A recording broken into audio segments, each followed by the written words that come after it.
لا يملكون مثقال ذرة আল্লাহ ছাড়া যারা আছে এক যাররারও কারো মালিকানা নাই। মালিকানা কার? আল্লাহ। প্রিয় ভাইরা, তো সেজদার মালিক কে? আল্লাহ। এই কপালের মালিক কে? আল্লাহ। এই হাতগুলির মালিক কে? আল্লাহ। সেজদা দিতে দুটো হাঁটু লাগে, হাঁটুর মালিক কে? আল্লাহ। দুটো পাও ব্যবহার করতে হয়, পায়ের মালিক কে? আল্লাহ। তে সেজদা পাওয়ার হক কার? অধিকার কার?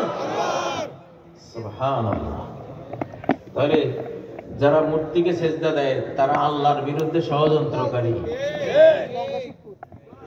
যারা লাত মানাত উজ্জা পূজারী, যারা গণেশ নারায়ণ পূজারী, আল্লাহ বলছেন তোরা আমার বিরুদ্ধে, আমার রাজ্যে, আমার সাম্রাজ্যে, আমার মহাবিশ্বে তোরা আমার জায়গায় মূর্তি বসিয়েছিস, আমার জায়গায় লাত মানাত উজ্জা বসিয়ে দিয়েছিস, আমার জায়গায় লক্ষ্মী দেব দেবী কতগুলি নাম সর্বস্ব, ভেতরে কিছুই নেই, এসব কিছু বসিয়ে দিয়েছিস। তোদেরকে আমি জাহান্নামে জ্বালাবো, তোদের মাবুদ গুলিকেও আমি জাহান্নামে জ্বালাবো। ঠিক না? وقودها الناس والحجارة أعدت للكافرين। ওই জাহান্নামের ফুয়েল, ওই জাহান্নামের জ্বালানি হবে যে মানুষ মূর্তি পূজা করেছে, সেই মানুষ, আর যে পাথর দিয়ে মূর্তি বানিয়েছে ওই পাথরগুলো আমি ওই জাহান্নামের জ্বালানি বানিয়ে দেব সেদিন। মালিকানা কার? আল্লাহ। এই পৃথিবীতে কেউ যদি মাজারে গিয়ে বলে বাবা আমাকে একটা ছেলে দাও, এটা আল্লাহর বিরুদ্ধে ষড়যন্ত্র করলো, অভ্যুত্থান করলো, আল্লাহর বিরুদ্ধে কু করলো, সে আল্লাহ দ্রোহী, ক্ষমাহীন অপরাধে অপরাধী, সে একজন ক্রিমিনাল, সে একজন মহাপাপী। ঠিক না? সন্তান কে দেয়? আল্লাহ। বাংলাদেশে গত 17 বছর ভিতরে ভিতরে এরা মূর্তি পূজা করত। বঙ্গভবনে কি জানি ফেরাউনের ছবি আর কিছু মূর্তির চিহ্ন পাওয়া গেছে, আমরা খবর পেয়েছি। ঠিক না? আল্লাহ হেদায়েত করুন ওদেরকে।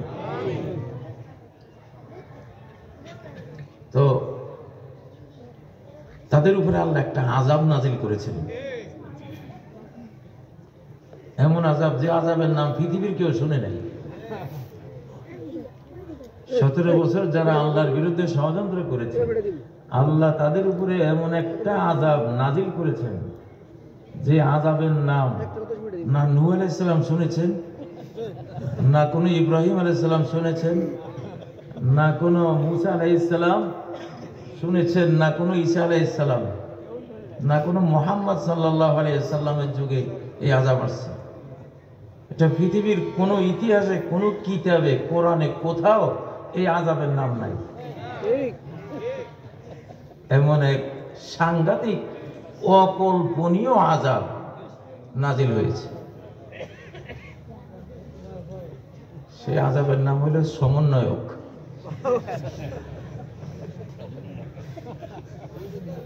সেই আযাবের নাম কি? সমন্বয়ক। এই আযাবটা আমি আগে দেখছি রে ভাই, এটা যে আযাব, কিন্তু আবার আমাদের জন্য রহমত।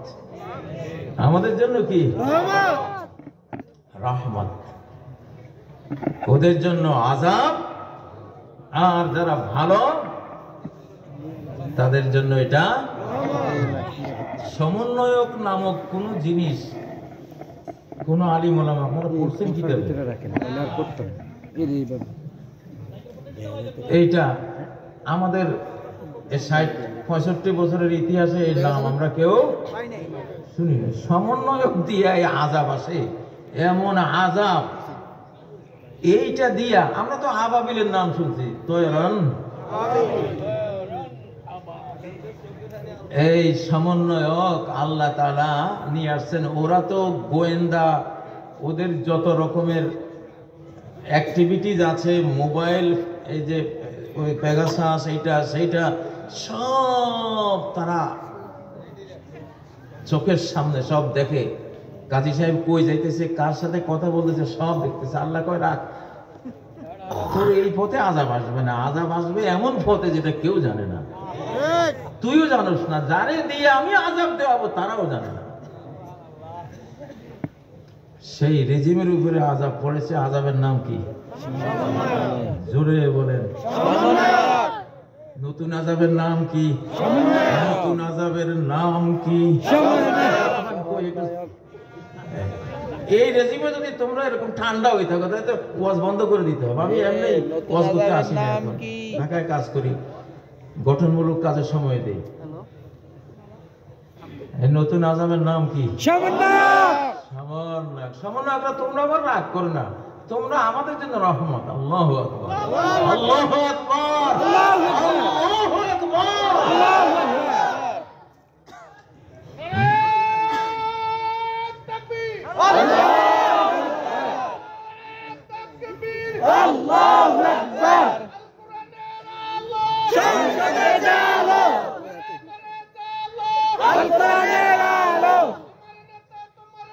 বিশ্বনবী মুস্তাফা আমার নেতা, তোমার নেতা। আল্লাহু আকবার।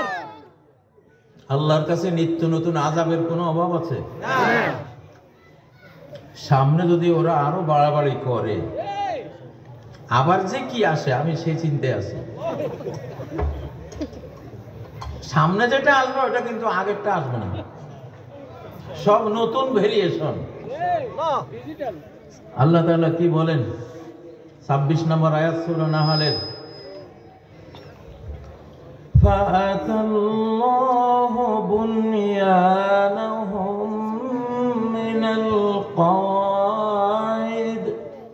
আল্লাহ তাদের ক্ষমতার প্রাসাদে হামলা করলেন ফাউন্ডেশনে গিয়ে।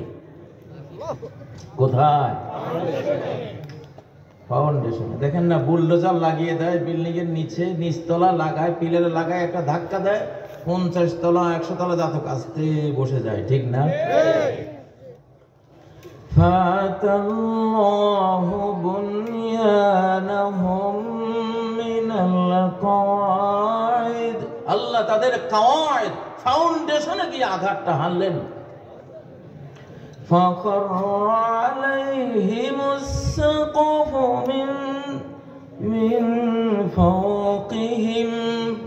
উপরে যে ছাদটা ছিল, ক্ষমতার ছাদ, ক্ষমতার ছাদ যেটা ছিল, সচিবালয় ছিল, সেনাবাহিনী ছিল, ক্ষমতার পুলিশ বাহিনী ছিল, ক্ষমতার র্যাব ছিল, ক্ষমতার বিজেপি ছিল, ক্ষমতার ডিজিআইএফ ছিল, সিআইডি ছিল, এনএসআই ছিল, সাথে র ছিল। কি ছিল? সব ধবাস করে মাথার উপরে বসছে, একেবারে শেষ।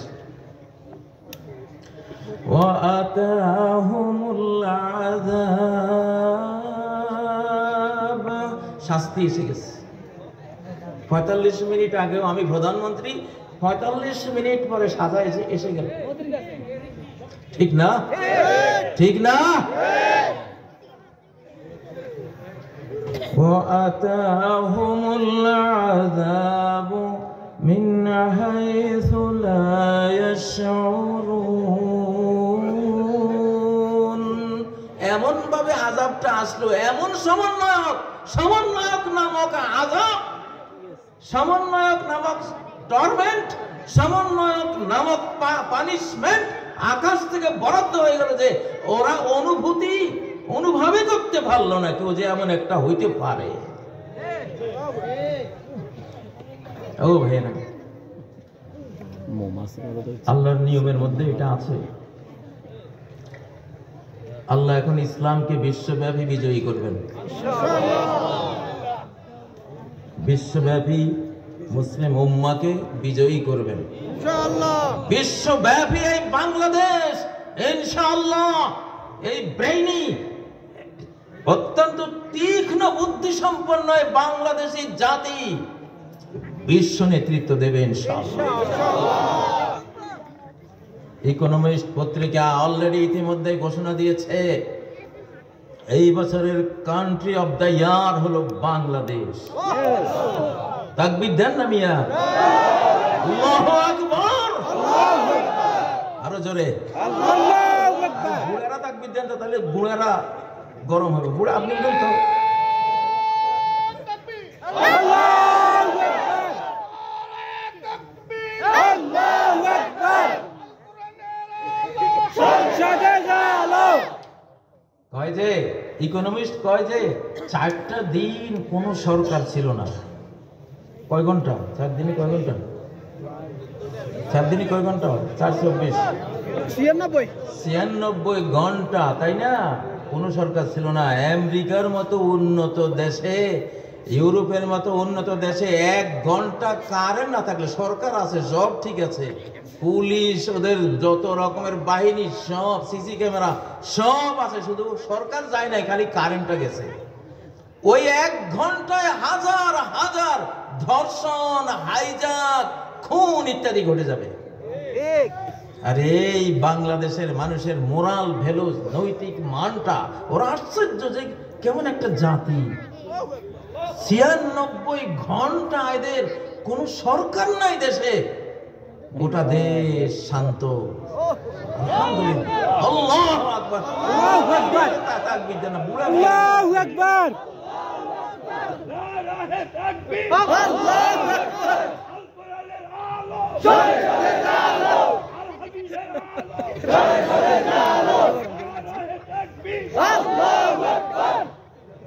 এই না হয়েছে। শোনেন,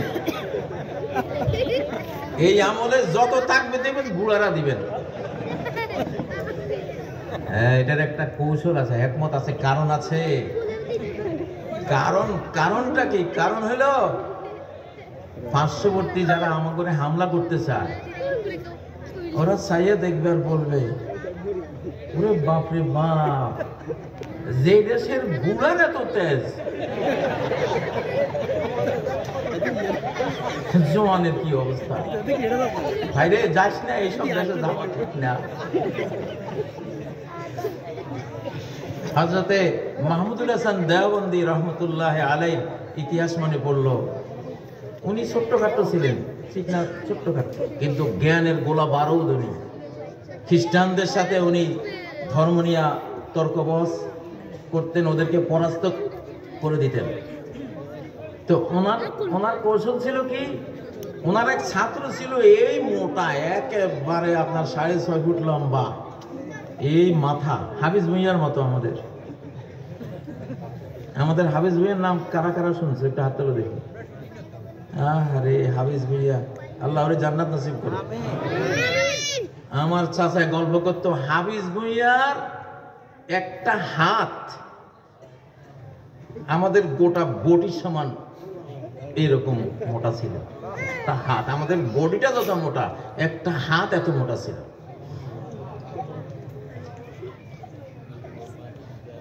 হাফিজ ভুঁইয়ার মাটির এই টুকরি, মাটির মোড়া তুলে দেওয়ার মতো কোনো লোক ছিল না। এত বড় পুরা মাটি ভর্তি করে কয়েকজনে তার মাথায় দিত। এই বশিকপুর, কিন্তু এই হাফিজ ভুঁইয়ার বশিকপুর কইলাম। পোদ্দারহাট, আজকে পোদ্দারহাট নিয়ে অনেক আপনারা গৌরব করেন। এই পোদ্দারহাট পাইছেন কই? হাফিজ ভুঁইয়ার হাতে পাইছেন। পোদ্দারহাটে বিশাল জঙ্গল, সব চিতাবাঘ, বাঘে ভরা, হয়তো টাইগারও ছিল। কেউ ওই জঙ্গল সাফ করতে সাহস পায় না। হাফিজ ভুঁইয়াকে দায়িত্ব দিয়েছে, তুমি সাফ করবা। একবারে সত্য ঘটনা, আমার চাচাদের মুখে আমরা বসে বসে শুনতাম এগুলো শিশুকালে। ওনারা হাফিজ ভুঁইয়াকে সচক্ষে দেখেছেন, শুনেছেন, প্রত্যক্ষ করেছেন। হাফিজ ভুঁইয়া পোদ্দার বাজারের জঙ্গল সাফ করতে গেছে, বিশাল এক নারিকেল গাছের গোড়ায় বাঘ এসে এইভাবে ওকে আক্রমণ করে, সে বাঘের সামনে 2 ঠ্যাং ধরে এক বাড়ি মারি, এক আছাড় মারি নারিকেল গাছের গোড়া সবাই থই ঘুমা। এটা হাফিজ ভাইয়া, আই এম হাফিজ ভাইয়া। কি হয়েছে বুঝেন না? পরে বিকেল লাগার দেখতেছে 6টা বাঘ মেরে ওখানে স্তূপ করে রাখছে হাফিজ ভাই। আরে তোক দিয়ে বুড়া, আপনি উঠেন না কেন? হাফিজ ভাইয়া জিন্দাবাদ দেন। লিল্লাহি তাকবীর, আল্লাহু আকবার, লিল্লাহি তাকবীর, আল্লাহু আকবার। আল কোরআনের আলো, শরীয়তের আলো, আল হাদিসের আলো, শরীয়তের আলো। লিল্লাহি তাকবীর, আল্লাহু আকবার। আলহামদুলিল্লাহ। ও ভাইরা, তো মাহমুদুল হাসান দেওবন্দি রহমতুল্লাহ আলাইহি ওনার ছাত্র বসাইতেন পাগড়িওয়ালা, এই সাপ দাড়ি বিশাল। তো ওরে বলতেন তুই কিন্তু কোনো কথা কইস না, তুই চুপচাপ থাক। এটা আসলে তেমন তর্ক জানে না। আবা কামা ফরাইয়া দেখা যায় কিরকম, মনে হয় যেন মহারাজ বসে দিছে। আর হুজুর তো ছোট্ট খাট্ট। হুজুরে যখন বয়ান শুরু করছে, এক একটা বয়ান গোলা বারুদের মতো হুজুর দিচ্ছে। খ্রিস্টান মিশনারিরা কয় কি কয়, ये छोटा मौलवी इतना तेज है, ना जाने वो बड़ा मौलवी क्या क़यामत बर्पा कर देगा। इस হুজুরের এই অবস্থা, এই বড়টা শুরু করলে কি কিয়ামতটা হবে যেখানে বাইরে দরকার নেই মালা। হ্যাঁ বিলকুল সহি है। এটা তো ইতিহাস, এটা কোনো হেয়ালি কথা না, বাস্তব কৌশল। এটা কি কি নিতে হবে? কৌশল নিতে হবে আমাদেরকে। তো হাফিজ ভুঁইয়ার কথায় বসে করে হাফিজ ভুঁইয়া, এই জন্য এখন বুড়া দিয়ে আমরা মিছিল করব, বুড়া দিয়ে স্লোগান দেওয়াবো। উপদেশটাও বসাইছি সব বুড়া, আলহামদুলিল্লাহ। ওরা ভাবতেছে রে জওয়ানগুলি তো এখনো শুরু করে নাই, বুড়ারাই এত বাড়তেছে। যখন আরো শক্তিশালীরা আসবে তারা জানে কি করবে। এটা হেকমা। এটা কি হাফিজ ভুঁইয়া? হাফিজ ভুঁইয়ার অনেক কাহিনী। আস্ত নারিকেল গাছ কাঁধে নিয়ে চলে যেত। আমার চাচারা বলতো মারামারি লাগলে সে একটা লম্বা বাঁশ কোমরে ঘাপতো, বেঁধে যে 2 পক্ষ মারামারি করতেছে এই বাঁশ লই দৌড় দিতে এদিকে। দোনো পক্ষরে বাঁশের নিচে ডলি চলে। কিসের মারামারি? মারামারি। যদি তাবলিগ জামাতে এই মারামারিটা ওনার আমলে হইতো, হাফিজ ভুঁইয়ার বাঁশের ডলায় সব মারামারি ভাই। আমাদের এরকম হাফিজ ভুঁইয়ার দরকার আছে না? না, চাই ওরকম তাগড়া হাফিজ ভুঁইয়াদের দরকার বাংলাদেশের জন্য। ও ভাইয়েরা, হাফিজ ভুঁইয়ার আল্লাহ মাফ করে দেন, আমিন। বসে করে রত্না আমার বাড়ির লগেই তো বাড়ি। হাফিজ ভুঁইয়া ওনার যখন একবারে বয়স শেষ, চোখ দরদর দিয়া পড়ে গেছে, দেখতে হলে এই ভ্রু তুলে তারপরে দেখা লাগতো। বিশাল এক গাছের গোড়া, ঢেকির লোড বানাবে ওটা পুকুরে। 6 জন তার বদিল্লা নিছে। বদিল্লাদেরকে, কামলাদেরকে বলছে তোরা গোসল করার সময় আমার এই গোড়াটা তুলে দিস, এটা কাজে লাগাবো। 6 জনে চাইছে, পারেনি। বুড়া দেখে ঠেকে কয় কি আচ্ছা থাক, বুঝছি তোরা পারতি না, তো আমি গোসলের সময় তুলি তো মনে। ওরা কয় বুড়া মনে করছে তোমার আগে সেই দিন আছে। ওরা তামাশা দেখার জন্য বসে আছে। বুড়ায় বাঁশ একটা নিয়ে এটার কিনারে আয়না 2টা হাত মেলছে, কয় যেন কেরানের মতো। ঠিকই ওই দুটো এমন লইয়া ফুটবলের মতো মেলা মারছে। লিল্লাহি তাকবীর, আল্লাহু আকবার। বশিকপুরে গেলে আলেমের গল্প শুনছে, হাফিজ ভুঁইয়ার গল্প আজকে কইলাম। আল্লাহু আকবার। ও ভাইরা, ওয়াতাহুমুল আযাবু মিন হাইসু লা ইয়াশউরুন। শাস্তি আল্লাহ দিতে পারেন কিনা? পারেন কিনা? নতুন নতুন ভেরিয়েশন, এমন ভাবে শাস্তি আসবে কল্পনা কেউ করতে পারবে না। আমার বাংলাদেশ নিয়ে বহু ষড়যন্ত্র হচ্ছে, সচিবালয়ে আগুন, রাস্তাঘাটে মারামারি, তাই না? বাইরে থেকে হুমকি ধমকি অনেক কিছু হচ্ছে। আল্লাহ তাআলা কি জগৎটা তোদেরকে দিয়ে উনি কি অবসর নিয়েছেন? হ্যাঁ বাবারে, এমন মার আসতেছে সামনে।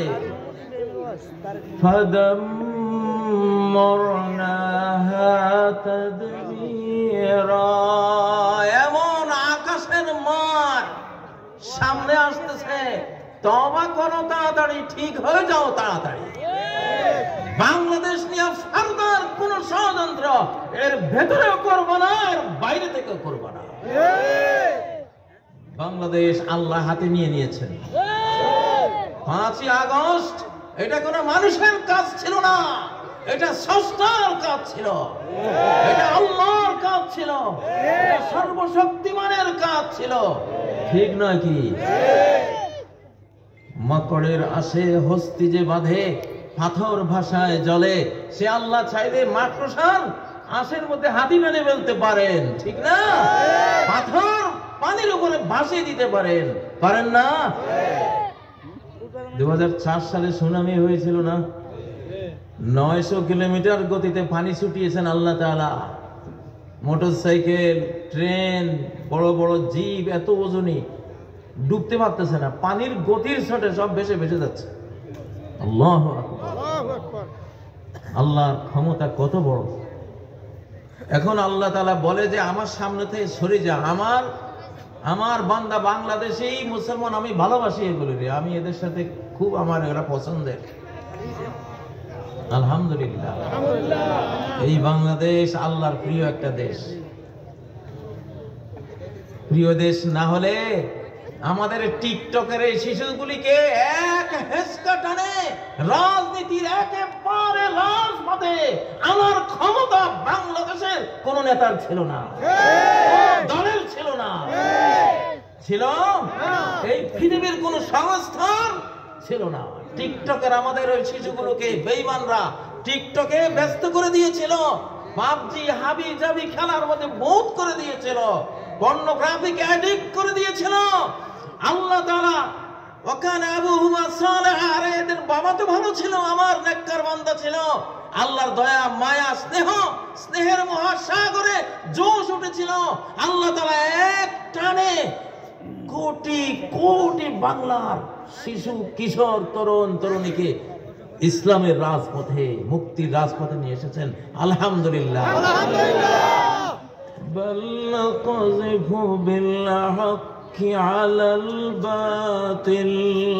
আমি বাতিলের উপর, মিথ্যার উপর সত্যের বোম্বিং করি। আমি আল্লাহ বলেন সত্য একটা বোম, আল্লাহ বলেন সত্যের ক্ষমতা বোমের মতো, আমি সত্যের বোম্বিং করি অসত্যের উপরে, মিথ্যার উপরে। সত্য কি করে? মিথ্যার মাথা গড়িয়ে দেয়। মিথ্যা হঠাৎ দৃশ্যপট থেকে হারিয়ে যায়, ঠিক নয়? ও ভাইয়েরা, বাংলাদেশকে বাঁচাতে হলে আপনাদের আল্লাহওয়ালা হইতে হবে। আপনারা কোরআন পড়ে বাংলাদেশকে বাঁচান, আপনারা তাসবিহ জিকির আজকার করে বাংলাদেশকে বাঁচান, আপনারা তাহাজ্জুদ পড়ে বাংলাদেশকে বাঁচান। এই বশিকপুর গ্রামে ভোরবেলায় যেই দিকে যেতাম সেই দিকে কোরআনের আওয়াজ আমাদের শিশুকালে আমরা শুনেছি। মুরব্বীরা ঠিক আছে না কথা? কোরআন হলো, আল্লাহ বলছেন কোরআন যেখানে যার সিনায়, যেই গ্রামে গঞ্জে যেখানে থাকবে আমি হেফাজত করব। ইন্না নাহনু নাযালনা যিকরা ওয়া ইন্না লাহু লাহাফিজুন। এই কোরআন আমি দিয়েছি, আমি নাযিল করেছি। হাফেজদের অন্তরে, কোরআন পাঠকদের হৃদয়ে আমি কোরআন নাযিল করি আকাশ থেকে এখনো। কোরআন লিখিত কোরআন কিন্তু আকাশ থেকে আসে নাই, অন্তরে কোরআন এসেছে জিবরাইলের মাধ্যমে, ঠিক না? অন্তর থেকে লেখা হয়েছে কিতাবে। তো আল্লাহ বলছেন কোরআন যার কাছে থাকবে ওয়াইন্না লাহু লাহাফিজুন, আমি তারে হেফাজত করব। সুবহানাল্লাহ। আমি তারে কি করব? হেফাজত করব। আপনারা মনে করেন ফিলিস্তিনের মানুষদের উপরে যেই পরিমাণ নাগাসাকি হিরোশিমার চেয়েও কয়েক গুণ বেশি বোম্বিং হয়ে গেছে অলরেডি, কিন্তু আলহামদুলিল্লাহ টিকে আছে না? শহীদ হয়েছে কিন্তু তারা টিকে আছে। আল্লাহ টিকিয়ে রেখেছেন কোরআনের বরকত। কিসের বরকত? নারে ধূলিসাৎ হয়ে যেত, অন্য কোন জাতির পক্ষে টিকে থাকা সম্ভব ছিল না। কোরআন বুকে থাকার কারণে, লা ইলাহা ইল্লাল্লাহ মুহাম্মাদুর রাসূলুল্লাহ বুকে থাকার কারণে টিকে আছে। লা ইলাহা ইল্লাল্লাহ। সন্তানদেরকে কোরআন শেখান কর্মসূচি, দেশ বাঁচাবার পাবলিক কর্মসূচি হলো তারা সময় কোরআন পড়বে, সময় তাহাজ্জুদ পড়বে। কি পড়বে? তাহাজ্জুদ। কারণ কি? ধর্মই নিরাপত্তা দেয়। ধর্ম কি দেয়? নিরাপত্তা। জাহান্নাম থেকে নিরাপত্তা কি বন্দুকে দেবে? না। মেশিন গানে দেবে? না। জঙ্গি বিমান, ট্যাঙ্ক, কিসে নিরাপত্তা দেবে? এত বড় জাহান্নাম, যে জাহান্নামের এক কোনা আগুন পৃথিবী সহ্য করার ক্ষমতা নাই, সেই জাহান্নাম থেকে সেফটি নিরাপত্তা কিসে? কোরআন, নামাজ, রোজা, হজ, যাকাত, আমল, ঠিক না? ও ভাইরা, তাহলে আমলের মধ্যে ক্ষমতা কেমন? শাহজালাল রহমতুল্লাহ আলাইহি গৌর গোবিন্দের বিরুদ্ধে যখন লড়াই করেছেন, অগ্নিবাণ মেরেছিল, লাখ লাখ জিন একসাথ করে ওরা আগুনের রূপ নিয়ে ওনাকে হামলা করেছিল, কিন্তু লা ইলাহা ইল্লাল্লাহ আল্লাহু আকবারের আঘাতে সব ধূলিসাৎ হয়ে গিয়েছিল, ঠিক নাকি? লিল্লাহি তাকবীর, লিল্লাহি তাকবীর। আমাদের এখন শক্তির দরকার। শক্তির অপর নাম শান্তি। শক্তির অপর নাম শান্তি। শক্তি দেখলে তাকে কেউ মারতে যায় না। আমেরিকারে কেউ মারতে যায় না কেন? শক্তির কারণে, ঠিক না? শক্তি আছে। আর দুর্বল দেখলে সবার সাহস বাড়ে। এজন্য আমাদের এখন বুড়ারা স্লোগান দিতে হবে। কারা? বুড়ারা। মুরব্বীরা স্লোগান দেবেন, ইনশাআল্লাহ ওই স্লোগানে আমাদের কাজ হয়ে যাবে। উদউ ইলা সাবিলি রাব্বিকা বিল হিকমাহ, তুমি ইসলামের দিকে ডাকো, তবে কৌশলে। কিসে? কৌশলে। আমার এক বাংলা স্যার ছিল টুমসর মাদ্রাসা, টুমসর আলিয়া মাদ্রাসা বাংলা স্যার, সম্ভবত উত্তরবঙ্গে বাড়ি। উনি বলে, আমি একদিন স্টিমারে বসে আছি, এক মুসলমান আর এক হিন্দু ঝগড়া লাগছে। এটা হিন্দু মুসলমানের কারো প্রতি আমি এখানে ঘৃণার জন্য বলতেছি না, একটা তর্ক আর। হিন্দু ভদ্রলোক বলতেছে মুসলমানটাকে যে, দেখো আমরা হিন্দুরা 12 হাত লম্বা ধুতি পরি। কয় হাত? আর মুসলমান তুমি কি বললা, লুঙ্গি একটা পরছো 4 হাত, ঠিক না? মুসলমান যে সে ছিল মূর্খ, অত শিক্ষা টিক্ষা ছিল না। আর ওই ভদ্রলোক শিক্ষিত মানুষ। হ্যাঁ, কয় যে এখন ওই মুসলমান বাচ্চারা চুপচাপ রয়েছে, কিছু কয় না। তা আমার স্যার সাথে বসা, উনি কয়, আমার তো সহ্য হয় না। আমি হিন্দু ভদ্রলোককে বললাম, জি জনাব, আপনি যদি অনুমতি দেন, যেহেতু উনি আমার মুসলিম ভাই, উনি তো কোনো উত্তর দিতে পারছে না, আমি কি উত্তরটা দেবো? হ্যাঁ দেন, সমস্যা নেই। ওই ভদ্রলোক মনে করেছে তো দেখি মোল্লা, উনি আবার দাড়ি টুপিওয়ালা, আর কি আর বলবে। আমার ওই বাংলা স্যার বলতেছে, জি জানাব, আপনি কি কুত্তার লাশ দেখেছেন? হ্যাঁ দেখেছি। বলে কত বড়? এত বড়। ছাগলের লাশ দেখেছেন? হ্যাঁ দেখেছি। কত বড়? সামান্য। কুত্তার লেজ এত বড় হলে কি হবে, ও 12 মাস ল্যাংটা। আর ছাগলের লেজ এতটুকু হইলে কি হবে, মাশাআল্লাহ 12 মাস তার সতর ঢাকা। ঠিক না বেটি? লিল্লাহি তাকবীর, লিল্লাহি তাকবীর। কৌশল লাগে না? কৌশল লাগে। আল্লাহর দ্বীনের দিকে ডাকতে কি লাগে? কৌশল লাগে।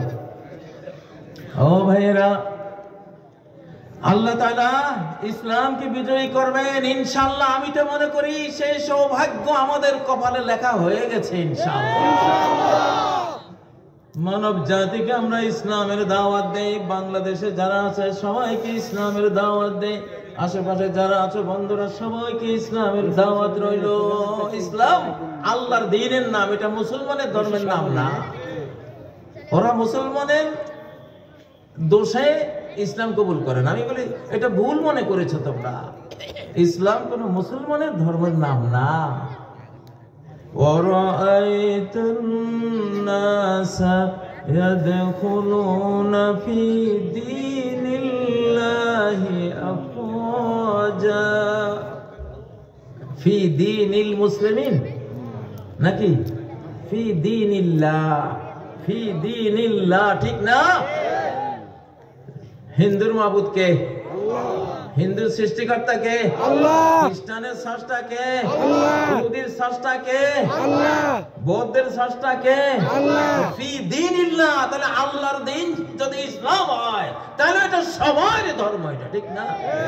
এটা কবুল করার অধিকার সবার আছে না নাই? আছে। এটা কবুল করে জান্নাতে যাওয়ার অধিকার সবার আছে না নাই? আছে। এটা কবুল করে চির জাহান্নাম থেকে বাঁচার হক সবার আছে না নাই? আছে। জানি, অত্যন্ত ভালোভাবে জানি, তোমরা হিন্দুরা, তোমরা বৌদ্ধরা, তোমরা খ্রিস্টানরা, তোমরা ইহুদিরা আর কয়েক বছরে সবাই মুসলমান হয়ে যাবে ইনশাআল্লাহ। কারণ আকাশের আল্লাহ বলেন, জমিনের আল্লাহ বলেন, ওয়াইম মিন আহলিল কিতাবে ইল্লা লা ইউমিনান্না বিহি ক্বাবলা মাউতিহি। ঈসা আলাইহিস সালাম আসতেছেন, রেডি হচ্ছেন আসার জন্য। উনি যখন আসবেন, উনি মরার আগে সমস্ত আহলুল কিতাব মানে পৃথিবীর সবাই মুসলমান হয়ে যাবে ইনশাআল্লাহ। আপনাদের আমাদের কপালে সে সৌভাগ্য লেখা আছে, আমি দেখতেছি আলহামদুলিল্লাহ।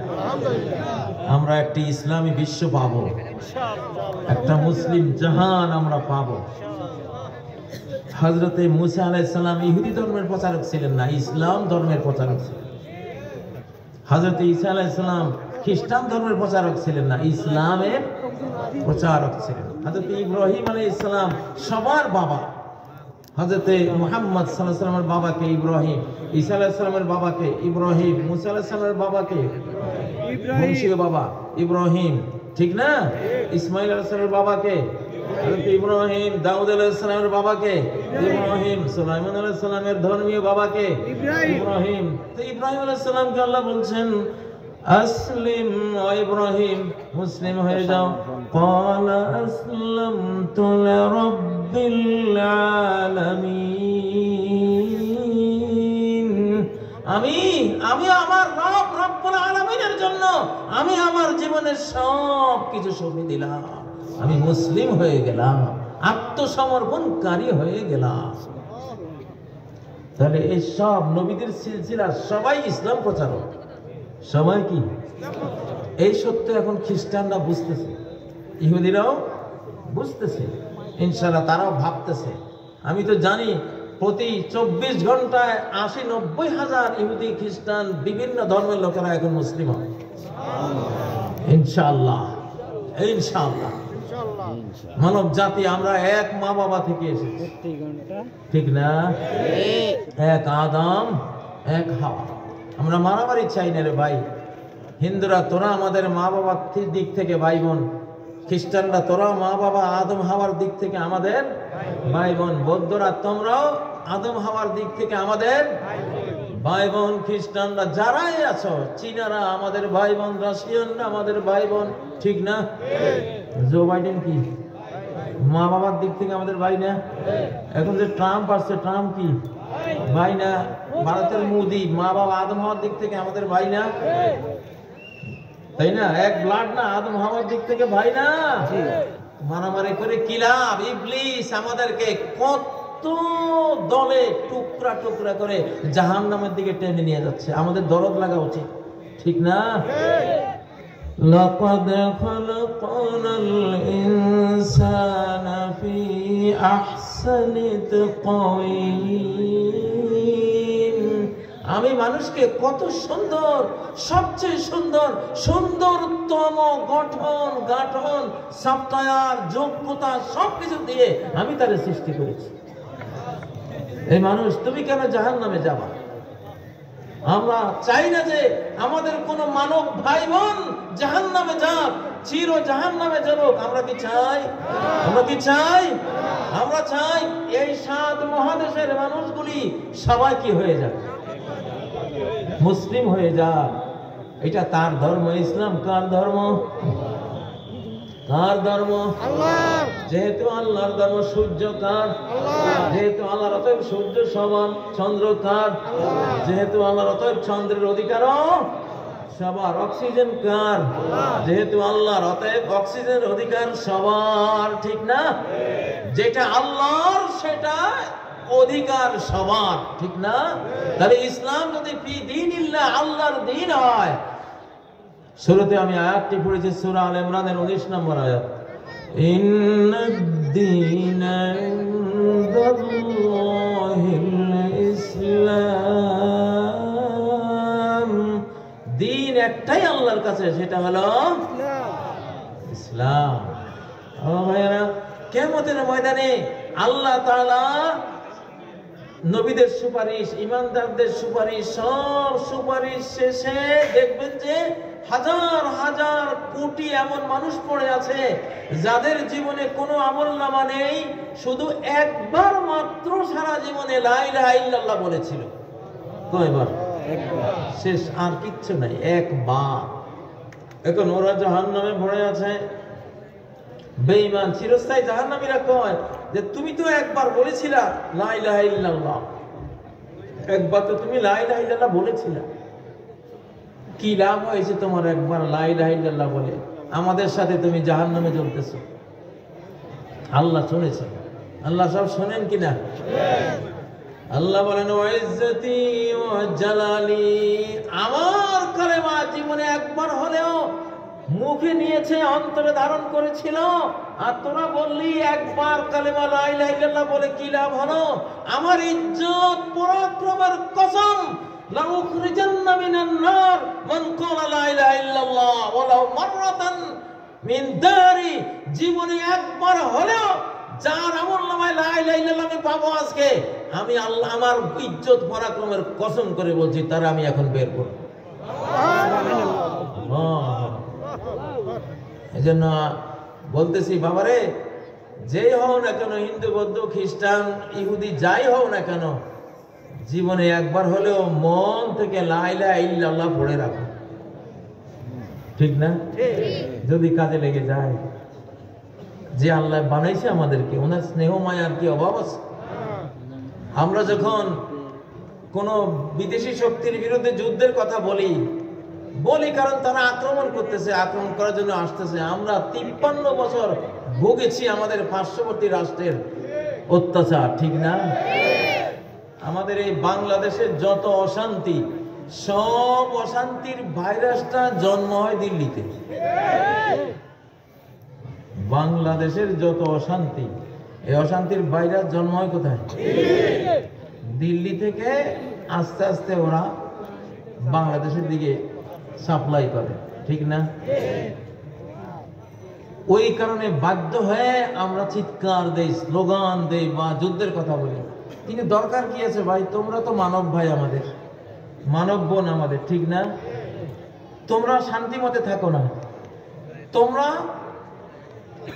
তোমরা ইসলাম কবুল করে ফেলো, লা ইলাহা ইল্লাল্লাহ কালেমা একটা পড়ে তোমাদের স্রষ্টাকে তোমরা মাবুদ মেনে ইবাদত বন্দেগী শুরু করে দাও, আমরা তোমাদের ভাই হয়ে গেলাম পুরোপুরি, ঠিক না? ইসলাম কি যুদ্ধ চায়? আমরা যে বাংলাদেশে স্লোগান দিই লড়াই লড়াই লড়াই চাই, লড়াই করে বাঁচতে চাই, লড়াই লড়াই লড়াই চাই, চাই কথাটা ঠিক না।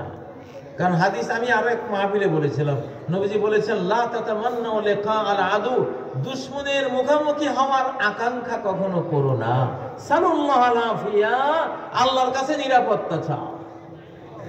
আল্লাহর কাছে কি চাও? নিরাপত্তা। যুদ্ধ প্রথমে খুব ভালো লাগে, পরে যখন আহত নিহত, ঠ্যাং নাই, পা নাই, চোখ নাই, বাবা শহীদ হয়ে গেছে, মা মরে গেছে, ভাই বোন নাই, চতুর্দিকে চাচা নাই, জ্যাঠা নাই, আহারে সব লাশ আর লাশ, তখন আর কেউ যুদ্ধ করতে চায় না।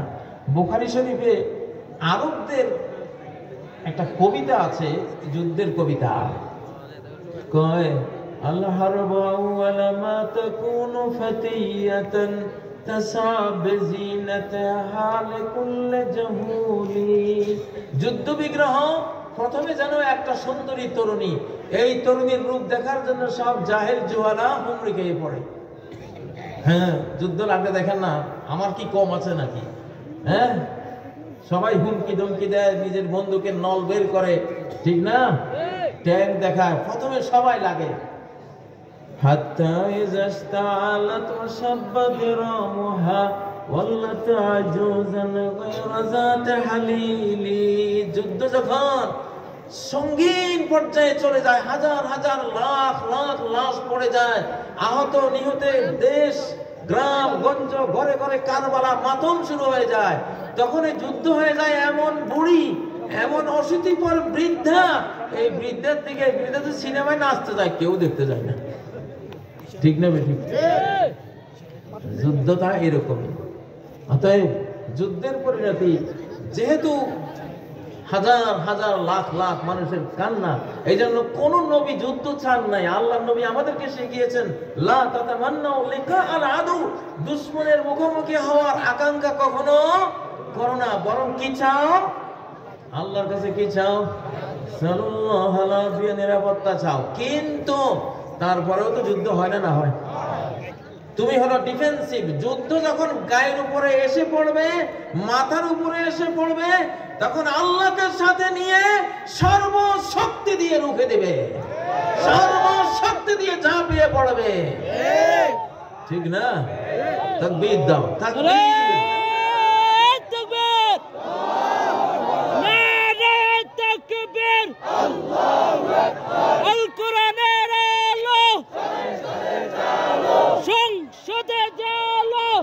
কোরআনের আলো, আল হাদিসের আলো, সংসদে আলো।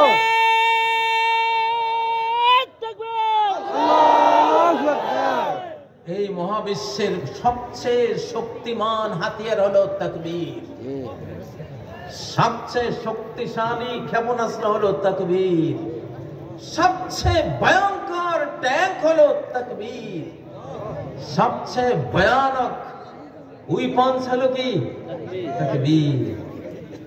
কথাই সবচেয়ে বড়। আল্লাহ তাআলা কথা দিয়ে মহাবিশ্ব সৃষ্টি করেন। কোন একটা কথাই তো। মহাবিশ্ব সৃষ্টি হয়েছে কি দিয়ে? রড, ইট, সিমেন্ট, কি দিয়ে? কথা। ইযা ক্বাদা আমরান ফাইন্নামা ইয়াকুলু লাহু কুন ফায়াকুন। যখন তিনি কোনো কাজ করতে চান শুধু বলে দেন হও, সাথে সাথে সেটা হয়ে যায়। এই জন্য কথার চেয়ে শক্তিশালী আল্লাহর মহাবিশ্বের কিছু নেই। এখানে সুবহানাল্লাহ বলেন, কি পাওয়ার! সাথে সাথে জান্নাতে গিয়ে এত বড় একটা বৃক্ষে পরিণত হয়, 100 বছর দ্রুতগামী ঘোড়া দৌড়ালেও সেই গাছের ছায়া শেষ হবে না। কথার ক্ষমতা, কথার পাওয়ার। হযরতে ইব্রাহিম আলাইহিস সালাম নমরুদের আগুনে পড়ে একটা কথা বলেছিলেন, হাসবি আল্লাহু ওয়া নি'মাল ওয়াকিল। সাথে সাথে আকাশের কমান্ডে নমরুদের ওই আগুন, যে আগুনের উপর দিয়ে পাখি উড়ে গেলে পড়ে যেত জ্বলে পড়ে, সেই আগুন গলে গুলজার হয়ে গেল, ফুল বাগান হয়ে গেল, ঠিক নাকি? কথার পাওয়ার। এক যুদ্ধে নবীজির সৈনিকরা পরাজয়ের মুখোমুখি পড়ে গেছে, জিতে যাওয়ার কোনো সম্ভাবনাই নাই। হঠাৎ সবাই বলে ফেললো ওয়াকালু হাসবুনাল্লাহু ওয়া নি'মাল ওয়াকিল। আল্লাহু আকবার। হাসবুনাল্লাহু, আল্লাহ ইজ সাফিসিয়েন্ট ফর আস, আমাদের জন্য আল্লাহ যথেষ্ট। আর কতটা উত্তম কর্মবিধায়ক তিনি। বলার সাথে সাথে কি হয়ে গেল? যুদ্ধের পাল্লা পাল্টে গেল। ফানকালাবু বিনি'মা, তারা আল্লাহর নেয়ামত বিজয় নিয়ে ফেরত আসে। সুবহানাল্লাহ। 1947-এর আগে হিন্দু মুসলিম রায়ট চলছে। একটা গ্রামে মুসলমান আছে 30-40 জন, তাদেরকে হামলা করতে আসতেছে হাজার হাজার হিন্দু। তখন রায়ট ছিল হিন্দু মুসলমান। তো একটা খাল আছে ওই গ্রামের সামনে। এখন যে 30-40 জন মুসলিম ছিল, ওরা এই পার থেকে ওদের দেখে ভাবলো যে আমরা 30-40 জন, আহারে বউ বেটি বাচ্চা, কিছু তো রক্ষা হবে না, সব জবাই করে ফেলবে। ওরা দিছেন একটা তাকবীর, নারায়ে তাকবীর, আল্লাহু আকবার, যখন চিৎকার দিছে, ওরা যখন নৌকা দিয়ে আসতেছিল, তাকবীরের সুরে নৌকা উল্টে সব ওই খালের মধ্যে। এটা চাক্ষুষ ঘটনা, প্রত্যক্ষদর্শীরা বলছে। যখন তাকবীরের সুরে নৌকা উল্টে গেছে, তখন ওরা এমন ভয় পাইছে, এরা দিল কি তাকবীর, আর নৌকা উল্টে এবার পড়ে গেল, এখানে তো যাওয়া যাবে না। হাজার হাজার আক্রমণকারী নৌকার দুর্গতি দেখে ওই পার থেকে চলে গেছে। আল্লাহু আকবার। শাহজালালের তাকবীরের ইতিহাস জানেন না? গৌর গোবিন্দের রাজপ্রাসাদ ভেঙে গেছে না? রাজপ্রাসাদ ভেঙে গেছে না? লিল্লাহি তাকবীর। তাকবীর। কথা যেহেতু কথা দিয়ে মহাবিশ্ব তৈরি, কথা দিয়ে হামলা চালাবো আগে আমরা। আমাদের প্রথম আক্রমণ কি দিয়া? লিল্লাহি তাকবীর। মুসলিমদের সকল যুদ্ধ শুরু হয় কি দিয়া? লিল্লাহি তাকবীর। আরশ পর্যন্ত আওয়াজটা পৌঁছায় দাও না। কই মুরব্বি উঠেন তো। লিল্লাহি তাকবীর। আল্লাহ আল্লাহ। মুরব্বি গাইতে আল্লাহু আকবার। মুরব্বি হু।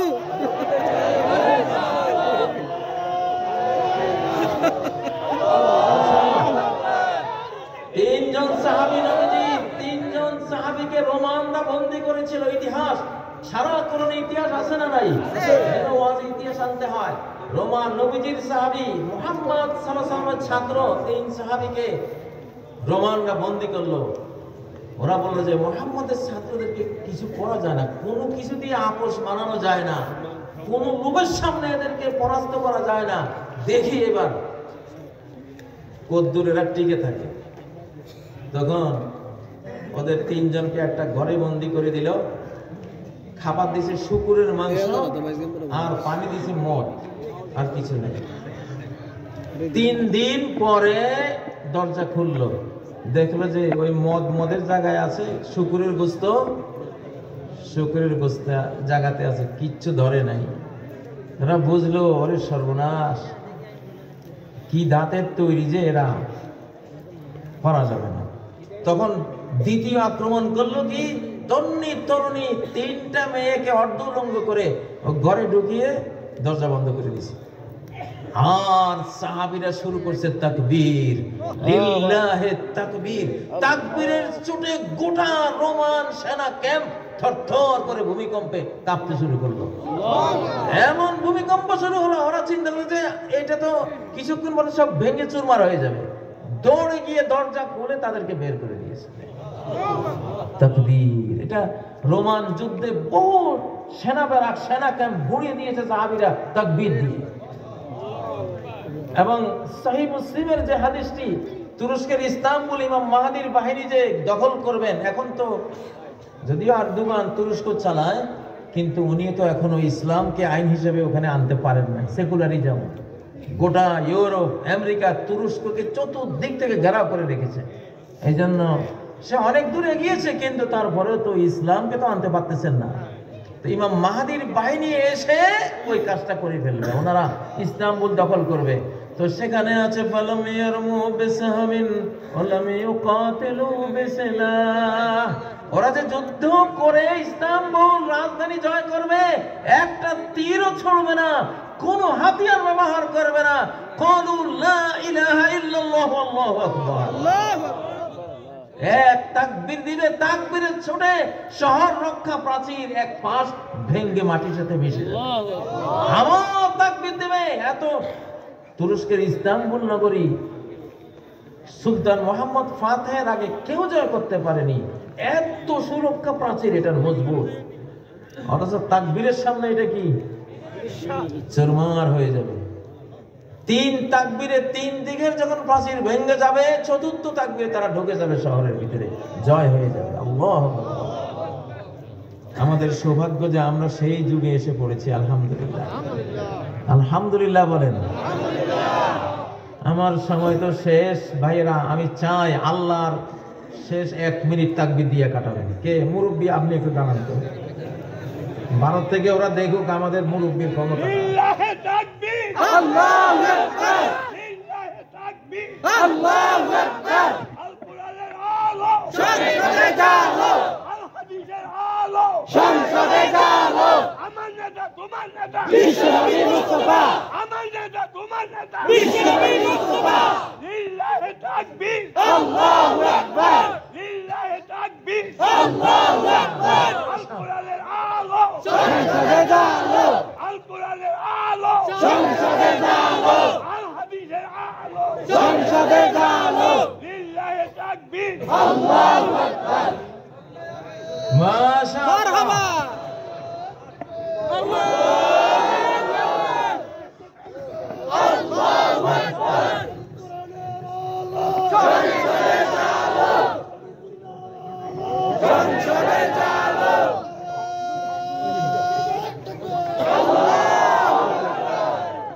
আলহামদুলিল্লাহ।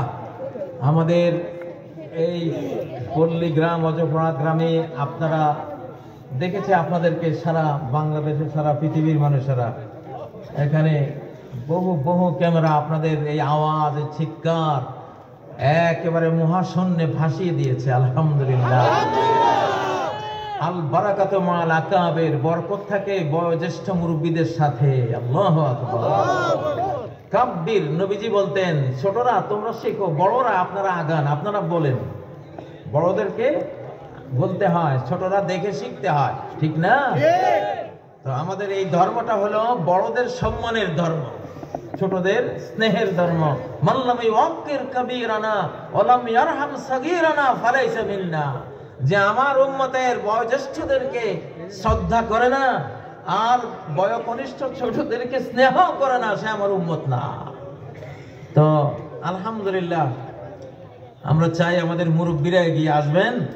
মুরব্বীদের গরমি দেখে ঠান্ডা যুবকরাও আগুন হয়ে যাবে ইনশাআল্লাহ। আগুনের ফুলকিরা এসো জড় হই, দাবানল জ্বালবার মন্ত্রে, বজ্রের হুঙ্কারে আঘাত হানি মানুষের মন গড়াতন্ত্রে, জুলুমের মন গড়াতন্ত্রে, ঠিক নয় কি? সুবহানাকাল্লাহুম্মা বিহামদিকা আশহাদু আল্লা ইলাহা ইল্লা আনতা আস্তাগফিরুকা ওয়া আতুবু ইলাইক। আসসালামু আলাইকুম ওয়া রাহমাতুল্লাহি ওয়া বারাকাতুহু।